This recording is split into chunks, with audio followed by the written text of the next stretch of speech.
Kahapon December 28, 2023 mga idol ay napalaban ang ating kababayan sa bansang Thailand na si Genesis Labranza.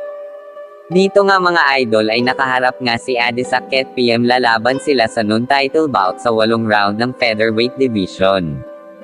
Ang ating kababayan nga idol ay may record na 20 panalo 3 talo 12 dito mga idol ay tinapos niya via knockout, at ang Tatongali naman nito mga idol ay may record na 8 panalo 11 talo 7 via knockout. Sa labang ito mga idol ay maagang pinabagsak ang Thai boxer, tinapos lang niya mga idol sa loob ng 1 round. Panoorin natin ang laban ng Pinoy, narito ang highlights ng laban.